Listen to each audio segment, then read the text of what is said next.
In this video, we're going to dive into SQL unions and joins and really break them down so you understand them fully. With clear animated visual and hands-on coding examples, I'll walk you through everything step by step. By the end, you'll have all the knowledge you need to use unions and joins confidently in real projects. Let's get started. Alright everyone, in this video we're diving into SQL operators that combine tables. The two most common ones are union and join. Union stacks table vertically, one on top of the other. There are actually two types of union, with a slight difference that I'll explain when we get there. Join combine tables horizontally, based on shared columns. There are four main types of joins: inner, left, right, and full. Full join covers all possibilities, while the others are subset of it. We also have self-join, where a table joins to itself, useful for hierarchical data like managers and employees, or parents and children. And finally, cross-join, which creates every possible combination between two tables. For each of these, I'll guide you with clear visual graphics and hands-on coding examples, so you'll see exactly how they work in practice. So let's get started.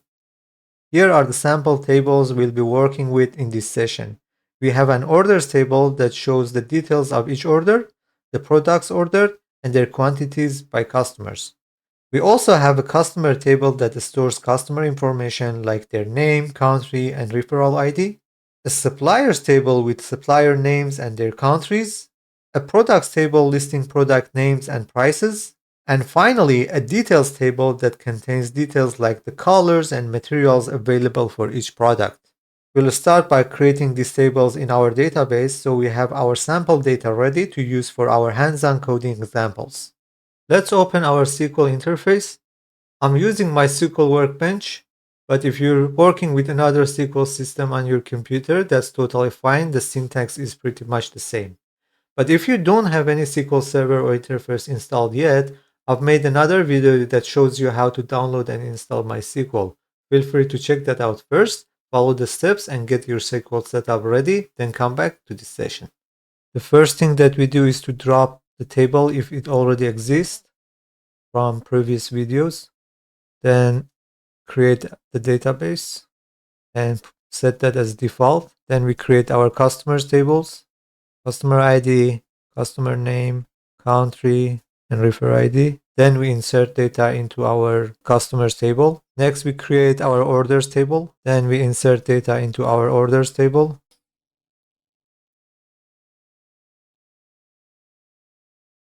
Then we create our suppliers table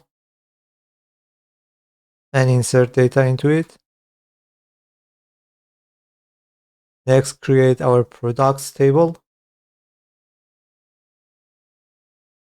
And lastly, let's create our details table and insert some sample data into that as well.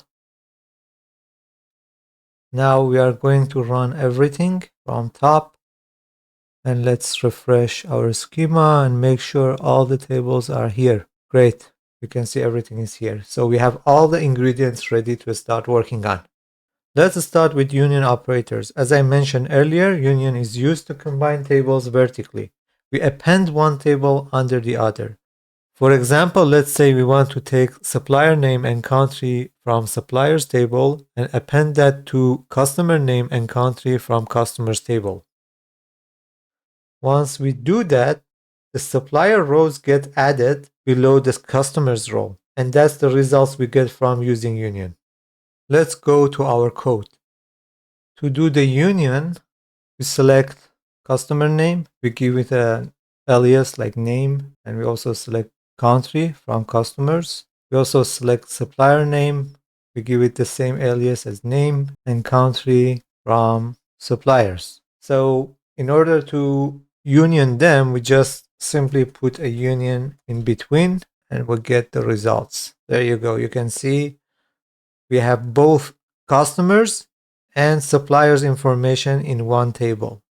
In addition to union, we also have union all. That works pretty much similar to union with only one difference. And the difference is that union all combines everything together regardless of if it's duplicated or not, but union removes the duplicates. Here in this example, we don't have any duplicates. So if I put union all and run the code, we get the same results. But what if we have duplicates? Let me show you an example.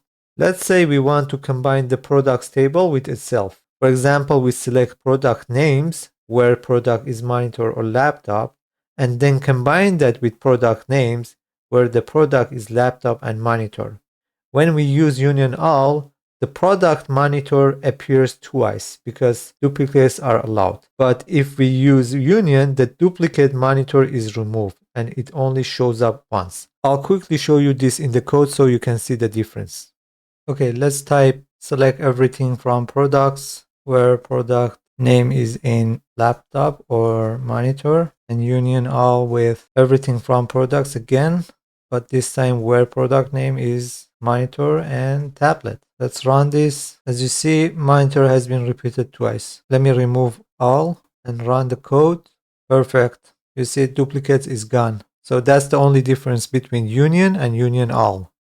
Alright, that was about union. Pretty straightforward, right? Now let's move on to joins. Typically, people introduce joins in the order of inner first and then left, right, and finally full join.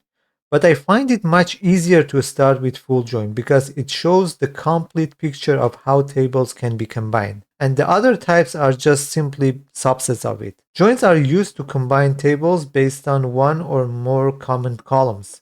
This lets us pull information from multiple tables into one place. For example, here, let's do a full join between the orders table and the customers table. On the left, the orders table has order ID, customer ID, and product and quantity. And notice that customer ID is just a number, but we would like to see the actual customer names and their countries alongside their orders. The common column that we'll use here is customer ID. As you see, it exists in both tables. Here is how a full join works. First, it goes through all the customer IDs in both tables. If it finds a match, it places the rows side by side.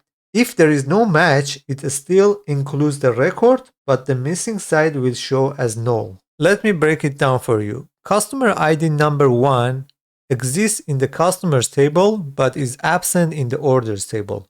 But given it's a full join, we want to include that regardless. However, the equivalent record from orders table will be null. How about customer number 2? As you can see, customer ID 2 exists in both tables, so we can easily just put them side by side. Same for customer number 3. We have that in both tables. We just place them side by side. Here is an interesting one. Customer ID 4 appears twice in orders, so it is repeated twice in the result, once for each order. How about customer ID number 6? Given that it is only in our orders table, we still include that, but there is no records from customers table. And finally, for customer ID 5, we only include that from customers table and there is nothing from orders table. And that's the final results of a full join. You get everything from both tables, match where possible, and nulls where there is no match. A full join can be understood easily with a Venn diagram. Imagine two circles, one for the customers table and one for the orders table. The overlapping middle section represents rows where the customer ID exists in both tables. These are matched and shown side by side. The left-only section represents rows that exist only in the orders table. They're still included, but the customers column shows null. The right-only section represents rows that exist only in the customers table. They are also included with the orders columns showing null. So from a Venn diagram perspective, a full join includes everything from both circles, the intersection, plus the non-overlapping parts. That's why it's called full. No data is left out. Let's look at what an inner join is. In a full join, we include all the data from both tables, but with an inner join, we only keep the rows that exist in both tables, and any record that appear in just one table are excluded.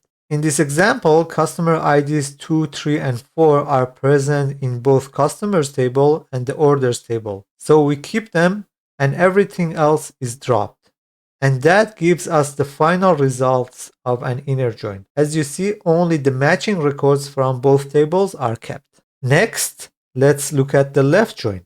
It is also a subset of full join, but with one key difference. In a full join, we keep everything from both tables. In an inner join, we only keep the rows that exist in both tables, but with a left join, we keep all the rows from the left table and only the matching rows from the right table. Any rows from the right table that don't have a match in the left table are dropped. As you can see in this slide, the results includes every record from the left table with a matching data from the right table placed side by side. And that gives us the results of a left join.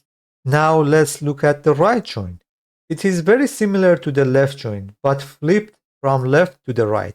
With a right join, we keep all the rows from the right table and only the matching rows from the left table. Anything from the left table that doesn't have a match on the right side is dropped. In this example, you can see all the customer IDs from the right table are kept, but from the left table, only customer 2, 3, and 4 remain because they exist in both tables. Customer ID number 6 is dropped since it doesn't exist in the right side, and that gives us the final results of a right join. Now let's switch over to our Workbench interface and type out the code together in practice. The code for join is very intuitive. It's just like any other SQL commands, almost like you're talking to the computer in plain English. So we want to select everything from our orders table, and to make things cleaner, we give it an alias like O, so that from now on, wherever we put O, we are referring to orders. And then we want to do, for example, inner join. So we put inner join, the table that we want, which is customers. We give that C as an alias. And what column we want to do the join on? The column is customer ID. So it's O.customer ID, meaning customer ID from orders is equal to customer ID from customers table. So let's run this. There you go. You can see both tables are placed side by side, and we only kept the customer IDs that exist in both tables. How about the left join? All you need to do is to just change inner to left and run this. Perfect. You can see the left join has more rows than the inner join because we also included this extra row that we have in the left table, which is our orders table, but doesn't exist in our customers table. And let's try the right join. Perfect. You can see all the rows or records from the right table are present here, but we only kept the matching rows from our orders table.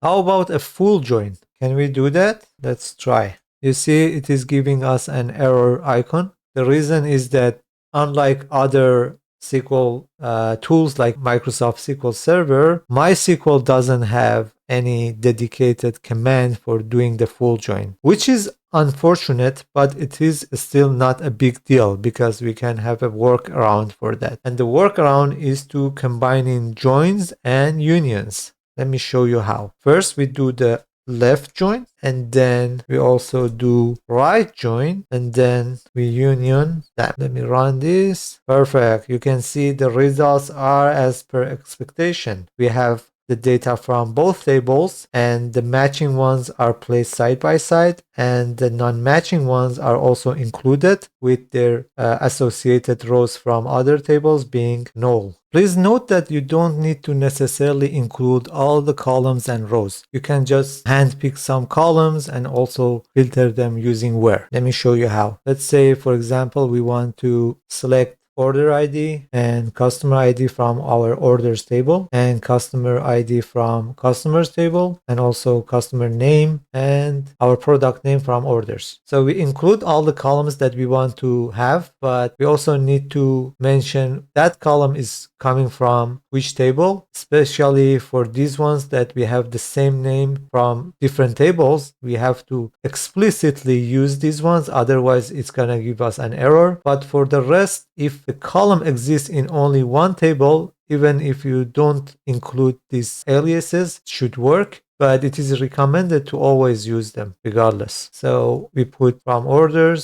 and then inner join. But here the difference is, unlike the previous one where we put the table name, the whole table name here, we need to put select statement. So we want to include customer ID and customer name. And remember, whatever you want to include in the beginning, in the first select, it should also be included in the second select statement from our customers. And we can also use where under our select statement. Let's say we want to include Chen, Malik, and Sarah. And then we have to close the bracket. And here is where we put the alias. You don't put alias here. You have to put it at the end once you close your bracket. And then you specify the common column that you want to do the join on. And here is very important. The second where that you want to put on your left table or the first table that you mentioned here, the where should come after or. You cannot put where after from. It doesn't work that way. So you have to put it at the end. So we want the product to be monitor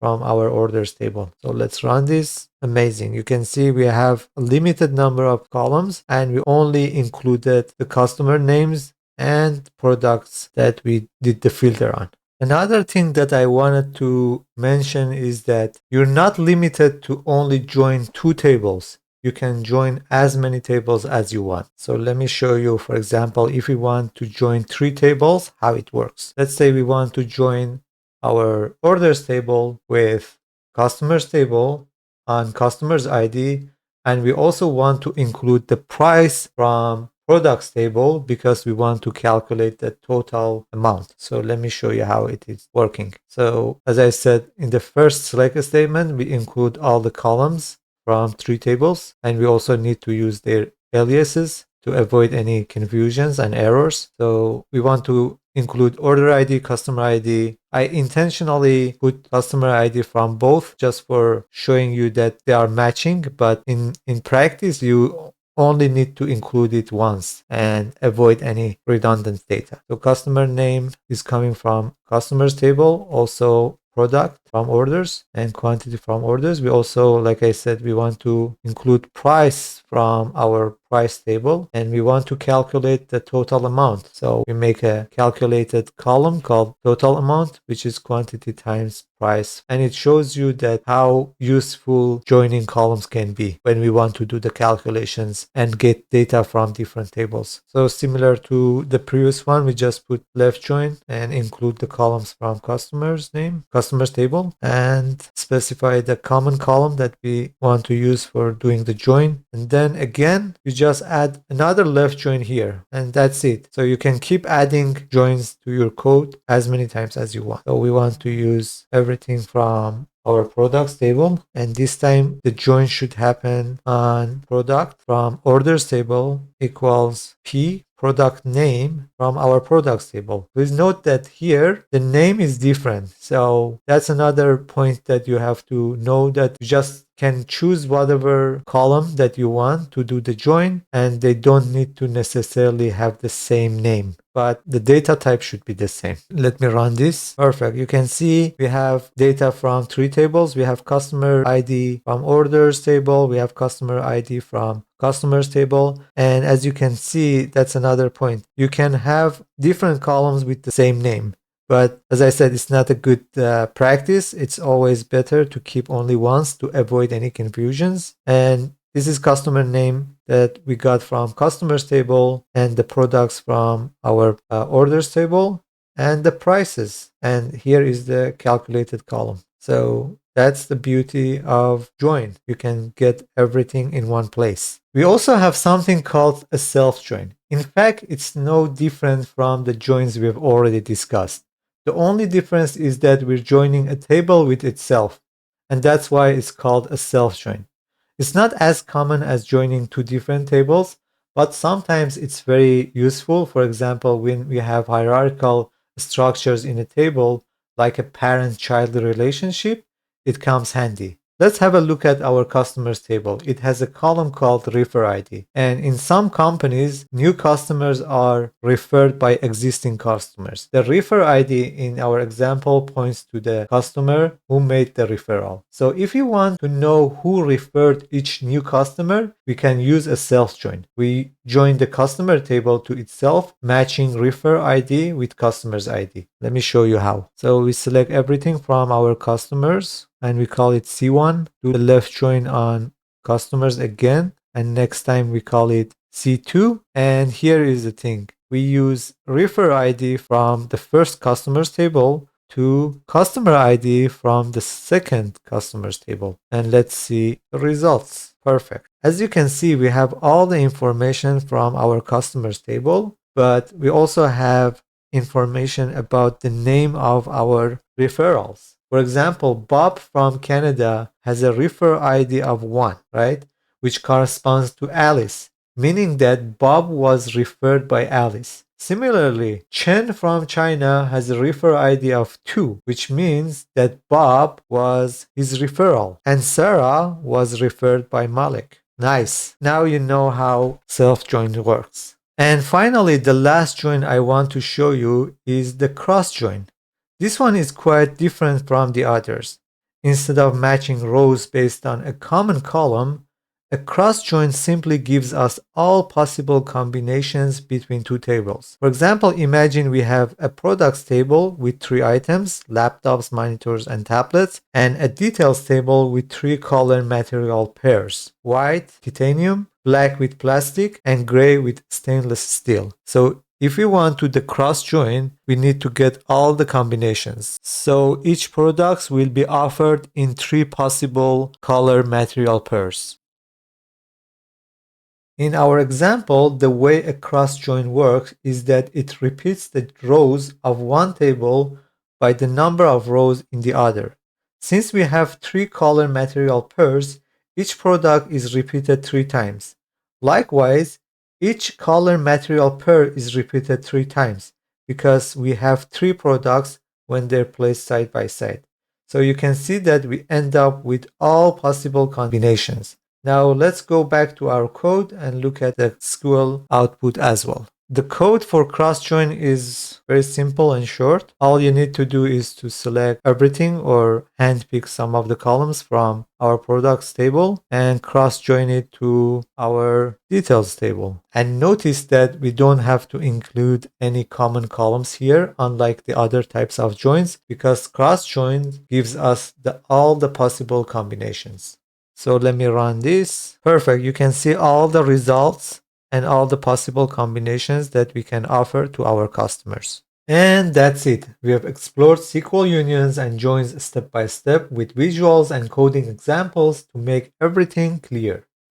You now have the complete understanding you need to apply them confidently in real projects. Thanks for watching, and I'll see you in the next videos.